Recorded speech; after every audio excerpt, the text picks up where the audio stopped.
Hello everyone, welcome back to my channel. So in this video, I am going to make IUPAC naming of organic compounds really easy for you. Questions from this topic always comes in exam. So I am going to share some tricks and tips of how to write IUPAC name. I hope after this video, you will find IUPAC name very easy. So there are some important rules that we need to follow for the IUPAC naming.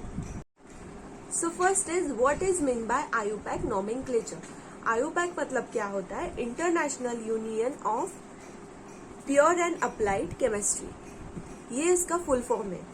So IUPAC nomenclature of organic compounds refers to the systematic approach taken for the nomenclature of organic compounds as per the recommendation of International Union Pure and Applied Chemistry.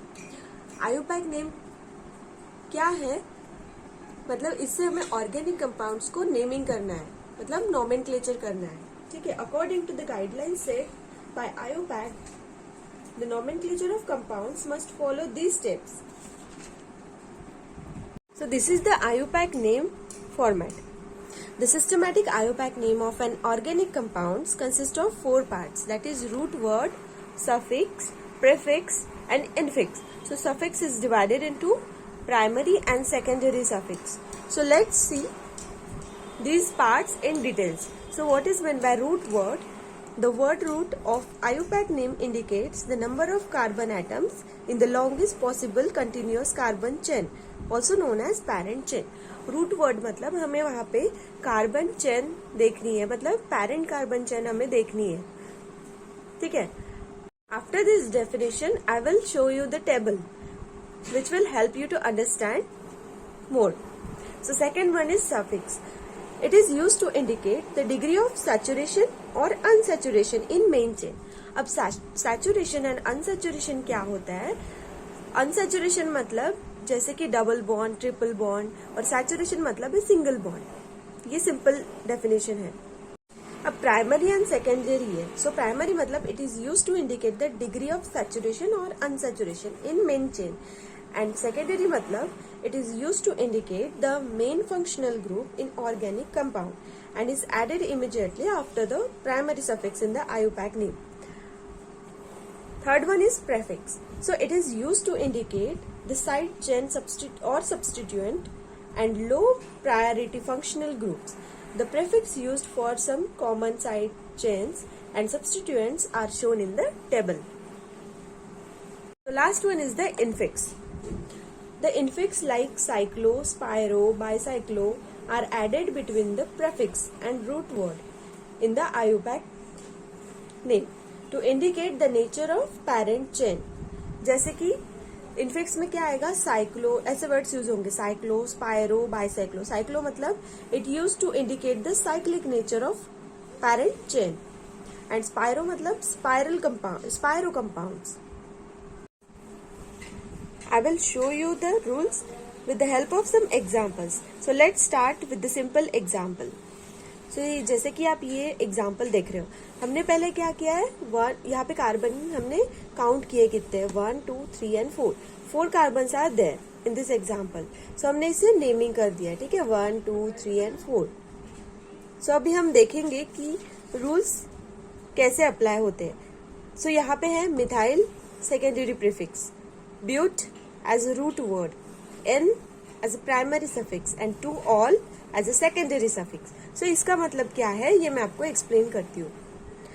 Giving IUPAC name to an organic compound is to select the parent chain and assign a word root. ठीक है. जैसे कि यहाँ पे 4 carbons है, so we will write butane मतलब ब्यूट. अगर यहाँ पे 2 कार्बन होते तो हम यूज करते हैं एथ. अगर 1 कार्बन होता तो हम यूज करते हैं मेथ. सो यहाँ पे 4 कार्बन है, that's why we are using but here. ठीक है. Appropriate primary suffix must be added to the root word to indicate the saturation or unsaturation. अब यहाँ पे हमने प्रेफिक्स ऐड किया, मतलब यहाँ पे हमें देखना सैचुरेशन या अनसैचुरेशन है. तो यहाँ पे सिर्फ सैचुरेशन ही है, बिकॉज यहाँ पे कोई डबल बॉन्ड आपको दिख नहीं रहा है. ठीक है. If molecule contain functional group, a secondary suffix must be added to indicate the main functional group. अगर इस एग्जाम्पल में अगर कोई फंक्शनल ग्रुप है तो हम ऐड करेंगे ये सेकेंडरी सफिक्स. ठीक है। तो यहाँ पे फंक्शनल ग्रुप कौन सा है, यहाँ पे OL, मतलब alcohol as a functional group use कर रहे हैं हम, दैट्स वाई यहाँ पे लिखा है सेकेंडरी सफिक्स। ठीक है। So how many carbons are there in the parent chain? देखिए यहाँ पे कितने कार्बन्स है, yes there are 4 carbons. So root word क्या होगा, but, as we have written there, but. Second, saturation और अनसैचुरेशन। सो ये था सैचुरेशन, ठीक है। अनसैचुरेटेड यहाँ पे है नहीं, डबल बॉन्ड है नहीं यहाँ पे, इसलिए ये है saturation, that's why we are using here primary suffix as ane, मतलब ब्यूट एन हो गया ये, butane. Is there any functional group? यहाँ पे आपको कोई फंक्शनल ग्रुप दिख रहा है? So yes, there is an alcohol group on second carbon, 1 2 second carbon पे हमें OH ग्रुप यहाँ पे मिला है। So we are using secondary suffix as 2-ol, alcohol है इसलिए ओल। Then are there any side chain और सब्सटीट्यूएंट? आपको कोई साइड चेन यहाँ पे दिख रही है इस एग्जाम्पल में? So answer is yes, there is a methyl group on third carbon atom, 1 2 and 3। Third carbon पे हमें मिथाइल ग्रुप मिल रहा है, ये हो गई साइड चेन और सब्सटीट्यूएंट, ठीक है। That's why we are using secondary prefix as 3 methyl. So इसका नाम क्या होगा?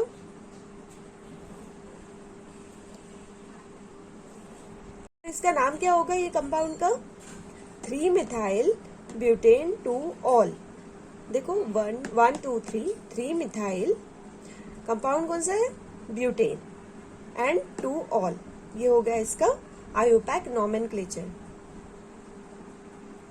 यहाँ पे हमने ब्यूटेन क्यों लिया है? बिकॉज ये अल्केन है, ठीक है। अगर यहाँ से कोई भी यहाँ से हाइड्रोजन अगर हम बाहर निकाल देंगे तो वो हो जाएगा ब्यूटाइल, ठीक है।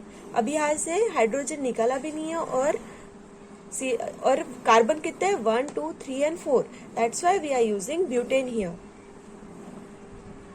सो अभी हमने आयोपैक नॉमेनक्लेचर के रूल्स देखे हैं, अभी इसे अप्लाई कैसे करते हैं ये देखते हैं। So let's start with a simple example. What do we have here? To name this carbon compound, we need to find the longest continuous carbon chain. ये हो गई हमारी कार्बन चेन, ठीक है। That is 2 carbons are here. Now go ahead and number it. So as you can see there are 2 carbon atoms. Let's number it. This is 1 and this is 2. ये example में 2 carbon है, number 1 and number 2 हमने इसे number दिया है, ठीक है। As you can see this compound has 2 carbon. So what is its name? Going to remember the table. There is 1 carbon. 1 carbon मतलब क्या था? मेथ यूज करते थे। 2 कार्बन मतलब एथ यूज करेंगे। 3 कार्बन मतलब प्रोप यूज करेंगे। सो यहाँ पे 2 कार्बन से इसलिए हम यूज करेंगे एथ, ठीक है। सो यहाँ पे लिख देते हैं एथ।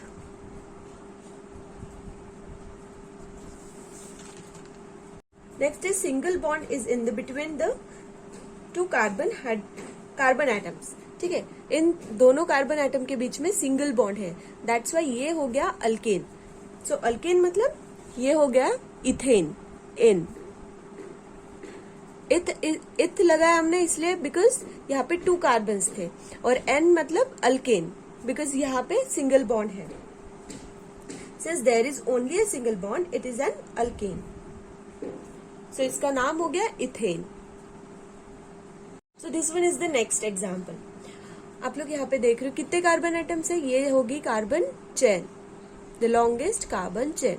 सो कितने कार्बन है? 1 2 and 3 कार्बन एटम्स। सो क्या इसका नाम क्या, रूट वर्ड क्या होगा इसका? प्रोप, मतलब 3 कार्बन है इसलिए prop. So we will write here prop, ठीक है।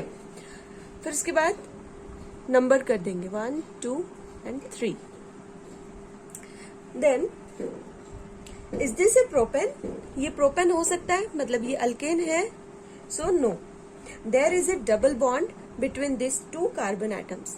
सो डबल बॉन्ड आने की वजह से इसका नाम क्या हो जाएगा? प्रोपीन। इसके सफिक्स में इन लगेगा बिकॉज यहाँ पे डबल बॉन्ड है। सो ये हो जाएगा अल्कीन। लास्ट एग्जाम्पल में हमने देखा था वो था अल्केन। सो इसका आयोपैक नेम हो जाएगा प्रोपीन। ये हो गई longest carbon chain. So let's number it. 1, 2, 3, 4 and 5. So there are 5 carbon atoms. So 5 carbon से मतलब इसका नेम कहाँ से स्टार्ट होगा? पेंट से. ठीक है. So we'll write here pent. 5 carbon is pent. ठीक है. फिर उसके बाद इन 5 कार्बन के बीच में सिंगल बॉन्ड है. ठीक है. ये सिंगल बॉन्ड से ही जुड़े हैं. So that's why it is alkane. It is an alkane. So क्या आएगा यहाँ पे? एन. मतलब इसका नाम हो जाएगा पेंट एन. पेंटेन. तो अभी हमने देखा था लॉन्गेस्ट चेन देखी थी कार्बन की. पेंटेन हमें साइक्लिक स्ट्रक्चर में भी मिल सकता है. लाइक सी यहाँ पे भी एंड दिस. सो अभी हम यहाँ पे हाइड्रोजन ऐड कर लेंगे. CH2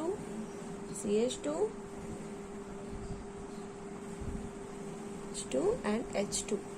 So this is cyclic structure. This is cyclic compound. So the name starts with cyclo.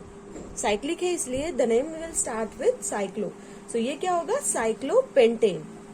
इसका नाम होगा cyclopentane. This one is the next example. 1, 2, 3, 4. यहाँ पे हमें कार्बन कितने दिख रहे हैं? 5 दिख रहे हैं. बट हमें क्या देखनी है? लॉन्गेस्ट कंटिन्यूअस कार्बन चेन देखनी है. So 1, 2, 3 and 4. 4 carbon are there. That means क्या आएगा? ब्यूट. सो ये हो गया ब्यूट. और यहाँ पे सिंगल बॉन्ड ही है. डबल बॉन्ड कहीं पे भी नहीं है. दैट्स वाई यहाँ पे आ जाएगा ब्यूटेन. मतलब ये होगा अल्केन. सो अभी ये CH3 को देखते हैं. CH3 मतलब अल्काइल ग्रुप हो गया. ये अल्काइल कैसे हुआ? Let's see. Alkyl equals to alkane -1 hydrogen. ठीक है. मैंने इसे अल्काइल क्यों बोला? बिकॉज जैसे ये CH4 है. सो ये हो गया मीथेन. ठीक है. ये मीथेन हो गया.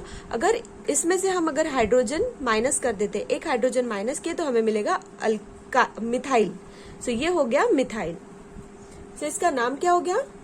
ब्यूटेन और मिथाइल. यहाँ पे मिथाइल आ जाएगा. ठीक है. मिथाइल हमने प्रेफिक्स में लगा दिया. बट अभी देखना है कि कौन से पोजीशन पे मिथाइल ग्रुप लगा है. सो 1, 2 सेकेंड पोजीशन पे हमें मिथाइल ग्रुप मिला है. That's why we will write here 2. सो इसका नाम हो गया 2 मिथाइल ब्यूटेन.